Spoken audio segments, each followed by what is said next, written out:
In my previous life, my parents doted on my frail, sickly younger sister. For her sake, they chose a hawk beast man willing to settle in a human city as her husband. Me, they cast me into the deep sea, marrying me off to a giant shark beast man. When the apocalypse came and torrential rains drowned every human city, my parents and sister were left clinging to a rotting plank, adrift on the endless ocean. I couldn't bear to watch them die. With my giant shark husband, I dragged them down into the deep sea to safety, but resentment festered, seeing me live comfortably while my shark beast man hunted day after day. My parents grew furious that my sister's life paled in comparison to mine. In their jealousy, they laced the fish we ate with poison and killed me. Now, given another chance at life, they've decided my sister should marry the giant shark beast man instead. My biased parents believe she will finally enjoy the blessings they once denied her, but what they don't know is this: after the cataclysm, fish become scarce, and a giant shark does not survive on scraps. He needs flesh. Sealy, you must listen to us. Only by marrying Gideon, the giant shark, will you ever know true happiness. My parents clutched my younger sister's hands, their voices coaxing and insistent. The moment I heard those words, I knew my biased parents had been reborn as well. For generations, the women of our family had been bound to orc marriages. In our generation now, only my sister and I remained. In our previous life, two suitors came forward: Gideon, the giant shark beast man, and Felix, the hawk beast man. Gideon was rugged, his appearance fierce, his world was deep beneath the waves. Marrying him meant abandoning the land and dwelling in the vast sea. Felix, in contrast, was refined, dignified, his presence commanding. He even vowed to remain in the human city for the sake of his bride, unwilling to see my frail sister suffer. My parents chose Felix for her, and so I was given to Gideon. Bound to the ocean's depths day after day, my parents and sister flaunted the bliss of their city life before me. But scarcely half a month later, the rains came without end, floods surged, swallowing nearly every human city. They clung desperately to a rotting plank, adrift at sea, waiting for Felix to scour the skies for food, but the endless labor wore him down. His wings gave out, torn and broken. Seeing no hope in him, my parents and sister tossed him into the waves like refuse, unable to endure their suffering. They begged me for help. I relented, pity stirred in me, and I brought them into the deep sea. Yet as I stayed at home, awaiting Gideon's return from the hunt, my parents decided I lived too well, better than their beloved Sealy, so they laced our fish with poison. Why? The question tore from me as the venom burned through my veins. Why, when I was their child too, would they betray me for Sealy's sake? They looked at me with nothing but disgust. Sealy is frail, she deserves this life of comfort. You stole the good life that was hers. In my parents' eyes, I owed Sealy my entire life, because I had absorbed too much nourishment in our mother's womb. Sealy was born weak and frail, but was that my choice? Back then, I was nothing more than an ignorant infant. I watched coldly as my parents coaxed my reluctant sister, my gaze drifting to the two beast men waiting nearby. Gideon was not the sort of man any girl would find appealing at first glance. He lived in the deep sea. After all, his rough, careless features hardly seemed out of place. His wedding gift consisted of nothing more than fish he had hauled from the ocean and dried in the sun. Felix was entirely different. His handsome face could rival the young stars of idol dramas on television. His wedding gift followed human tradition, carefully prepared, each detail showing thought and sincerity. It was no wonder my parents had chosen him for Sealy in our past life. Felix truly was a good man. Remembering how he ended up last time, I couldn't help but feel pity for him. But this time, his fate should not be so tragic. I didn't know what my parents whispered to Sealy, but after a long discussion, the three of them emerged, beaming. My parents clasped Gideon's hand, treating him warmly as their son-in-law. Sealy is gentle, kind, and beautiful. She's a perfect match for you. Then father's tone shifted as he glanced at me, filled with disdain, as though I weren't his daughter at all. As for Avery, she can marry Felix, and so the marriages were settled. Gideon, impatient to return to the sea, was eager to take Sealy away at once. He despised the land, always complaining it was too dry. It was the same in my last life. Right after our engagement, he dragged me down into the deep, but back then, my parents never cared how I fared. Now that Sealy was his wife, they would not sit idly by. Sealy's health is poor. We've decided the two of us will move in as well. There are things we'll need to pack, Gideon, so don't rush off just yet, Mother said with a smile. She called it a discussion, but it was nothing more than an announcement. Gideon's impatience was written all over his face. Then make it quick. With that, he strode out to wash up. Sealy's expression soured. Mom, Gideon is far too arrogant. I really don't like him. Mother hurried to embrace her, soothing her with soft words. Oh, my little treasure. So what if a man is arrogant? Think of the endless rains to come, don't you? Want a life of comfort and plenty. At that, Sealy's mood lightened, but when she turned and saw me standing nearby, her lips curled into a sneer. Why are you still here? Why isn't your husband eager to take you away? Avery, don't tell me you're still hoping for a share of our parents' estate. Let me make this clear. You won't get a single thing. Everything belongs to me. Her arrogance drew no rebuke. My parents simply stood at her side, nodding in agreement. That's right, Avery. We've already worked hard enough raising you. When will you register your marriage with Felix and move out? Oh, and don't bother packing the things from your room. We're saving everything for Sealy. I couldn't help but laugh. Raising me? You mean the way you forced me to start working at 16, earning my own living while handing over money to support this family? And what room are you talking about? That storage closet you shoved me into. Even those broken wooden scraps you call furniture. You can't bear to part with them. With that, I took Felix's hand. He had appeared at some point without my noticing. I turned on my heel and walked away. Behind me, my parents stood frozen in awkward silence, staring at one another in dismay. You, Felix hesitated, his handsome face tinged with sympathy. Among the beast men, he was unusual, one of the rare few who preferred human ways of living, and thus he knew a little about our kind. Yet even so, he had never imagined that human society, so advanced and prosperous, could still leave someone to live as miserably as I had. He couldn't understand my parents. Even in the great beastman clans, where offspring were numerous and favoritism existed, they followed the law of the wild, survival of the fittest. Favoring the weak over the strong was something unseen and unheard of. Humans truly were strange. From the look in his eyes, I understood what he wanted to say. I smiled. The past doesn't matter anymore. What matters is that every day from from now on. Away from that house, we'll only get better. Felix nodded, half comprehending. After we registered our marriage, he suddenly reached out and clasped my hand. Honey, the word rang out with such force that it didn't even make me blush. If anything, it felt like he was about to raise a cup of wine and swear brotherhood with me. But what he said next made me want to throw my arms around him and kiss him. I have homes in 3 different cities. Wherever you want to live, we'll live there. If you prefer the city, then we'll stay in the city. But if you don't, he gritted his teeth. Back home, I still own an entire mountain, though for you humans, it might feel a little high up. My eyes lit up instantly. The mountain. Let's live on the mountain.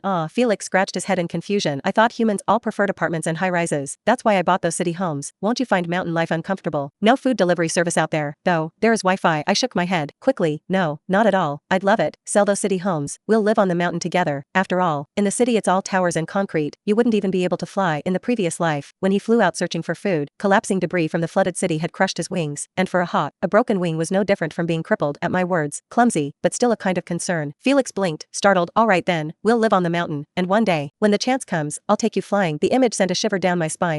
Let's leave that for later. Instead, I led him back to my family home. There wasn't much there that truly belonged to me, but I had bought plenty of little things with my own earnings, and I wasn't about to let that family take them for free. Most importantly, my grandmother, the only one who had ever cherished me, had sewn me a little doll before she passed away. She left it in my room. I had to take it with me. But when I brought Felix to the house and keyed in the passcode, the lock refused to open. I tried several times, to no avail. In the short time we'd been gone to collect our marriage certificate, they had actually changed the code. Fury surged through me. I pounded on the door. Open up, open the door. I could hear voices inside, proof that they were home, yet not a single one of them came to answer. It was obvious. They were ignoring me on purpose.